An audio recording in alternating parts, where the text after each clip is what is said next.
Borne diseases in the country, and I would urge the fourth estate and all our doctor creators to join this movement today. Before I begin, today we will witness a very enlightening conversation on the power of public-private partnership to combat mosquito-borne diseases.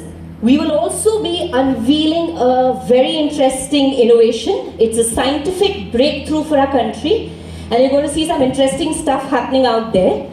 So without further delay, I am privileged to call Mr. Sudhir Sitapati, MD and CEO of Godrej Consumer Products Limited, up on stage. Sudhir is the man behind all things good at GCPL. Thank you so much, Sudhir. Joining Mr. Sitapati are our esteemed panelist, Dr. Radhakishan Pawar, Joint Director, Vector-Borne Diseases Public Health Department, Maharashtra. Dr. Pawar is a dedicated expert in the field of mosquito-borne diseases. We have with us Dr. Sameer Dalwai, Development Pediatrician and Senior Member of the Indian Academy of Pediatrics. Dr. Sameer is a pioneer in development and behavioral pediatrics with extensive experience in infectious disease treatment and child health. Guiding today's discussion is Dr. Amit Gambhir, Senior Technical Officer, Vector-Borne Diseases, Center of Health Research and Innovation. Dr. Amit Gambhir is a public health expert with over 20 years of experience, specializing in disease surveillance. Over the next few minutes, our esteemed panel will explore the current landscape of vector-borne diseases in the country and the role of public-private partnership and the need of an R&D innovation. So over to you, Dr. Gambhir. We really look forward to the session.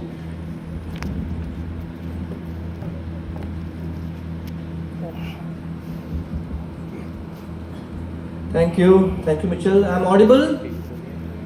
Am I audible to all? Good morning everyone, and once again a warm welcome to you all. Thank you panelists for taking out time. So thank you all for joining us for this panel discussion and this event where we will shortly witness the unveiling of a scientific breakthrough by India. Today the theme of the panel discussion, which Mitchell has just informed us, it's power of public-private partnership and innovations in the household insecticide category to eliminate mosquito-borne diseases in the country. So looking forward to a great start with Mr. Sudhir Sitapati, my dear friend Dr. Radhakrishna Pawar and Dr. Sameer Dalwai. Let us delve directly into the topic and let's start with Dr. Pawar sir. Over to you. Sir, mosquito-borne diseases now pose a year-round threat. Earlier we used to see only when the monsoon comes we see the rise. Now it is a year-round threat. So what strategies is the government employing to raise awareness and enhance prevention efforts throughout the year, sir? As you said rightly, mosquito-borne diseases are the now emerging diseases. Just in Pune, Zika virus is emerging. Lot of the cases are arriving. Right. And overall burden of the mosquito-borne diseases in urban and rural area are increasing. Public Health Department of Maharashtra, there is dedicated bureau, and I am heading this bureau as a joint director, vector-borne diseases. Wonderful. And we have infrastructure in term of manpower and also our health centers up to the village level. From the top to village level. At village level, there is a per 1,000 population there is a ASHA, social activist, who looks after that 1,000 population.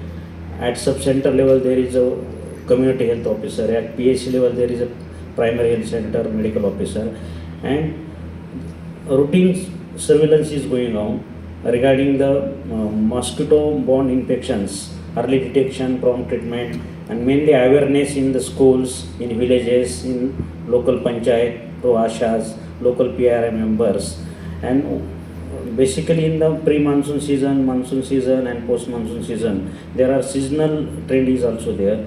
In urban area also there is a lot of problem due to the construction sites and that. The Public Health Department with the help of the local bodies, we are trying to prevent this mosquito-borne infection, but there are more challenges because these mosquitoes' habits, behavior, their flight range, and their entomological characteristics are very different. So that is the main reason we are not keeping in control of all these diseases. Very true, sir. Very rightly said. Despite all these challenges, the Public Health Department and Government of Maharashtra is really tackling very well with these three themes: education, awareness, followed by prevention and treatment, early diagnosis and early treatment. Continuing further, I would like to talk to Dr. Samir. Dr. Samir, do you agree that these mosquito-borne diseases are now happening throughout the year? What is its implication on public health strategies now? Yeah, so good morning everybody. You are absolutely right because sir did say earlier it was seasonal, but now society and community has changed so much that the vector-borne diseases and the habits of the vectors as well, the habitat is changing. He said rightly, in the street where I stay in Mumbai, almost every building on that street is undergoing redevelopment. Plus, as you see every time the infrastructure, so there is so much space and so much of a change of habitat for mosquitoes of different kinds to keep breeding, and it's actually now throughout the year. So we see parents come with the symptoms of malaria or dengue, and the medical community, and I'm from the Indian Academy of Pediatrics as a doctor myself, all of us are more focused on the medication part and the treatment part, because once the child comes in with an illness, especially now with dengue, as you can see, it's very often, quite often, it's also life-threatening illness. So we are all concerned about the right management, what are the fluids to be given, what are the anti-malarial medications for malaria, so on and so forth. I think the better part would be, and prevention is always better than cure. But the amount of the change in the environment that is causing an increase in the vector-borne diseases, I don't think we should only look at the medical part of treating it. I think it's also the public health and the social part that's very important. Very right, very right. It is not just the urbanization now. It was earlier thought that dengue and malaria only happens in the urban area, but now it is going to rural, and we have seen a big trend of increase in these diseases in the rural areas as well. So thank you, Dr. Samir. Coming to Mr. Sudhir.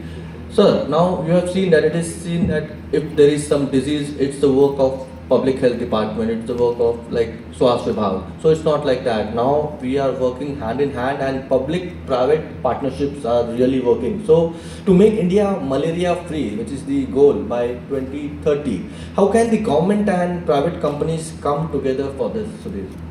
So, as GCPL is the largest player in India in household insecticide, and in fact, the second largest player in the world, because we have businesses across the world in household insecticide. In India, what we have done in public-private partnership is about 50% of our CSR budgets we have earmarked for supporting malaria and dengue fight campaigns. So wherever the governments of various states require assistance, because typically outbreaks tend to be localized in districts, we intervene immediately. Last year we spent about 15 crores. Over the last 7 years, we have contacted 17 million households with the help of the government in educating them on not keeping stagnant water, on using the right products, on the correct hygiene and health habits.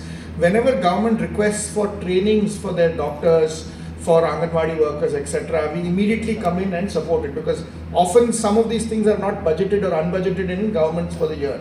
So we see ourselves as a body that uses our CSR money to supplement government efforts when there is quick action required and easy budget release is not there, etc., we can move in to help the government. So that is our only role, to help government efforts in eradication of malaria and dengue. Very rightly said, very helpful and very supportive. These fundings, through this CSR fundings, there are a lot of things and miscellaneous things which are not covered, and when there is such support from the partner and through this public-private partnership, suppose any training comes up for like clinical manifestation management of dengue and malaria for new medical officers, or for some training of lab scientific officers which comes up. So through this public-private partnerships and taking up speakers from ICMR and from reputed institute for training and capacity sensitization further, these kind of capacity building public-private partnerships are really very helpful. Thank you, Sudhir.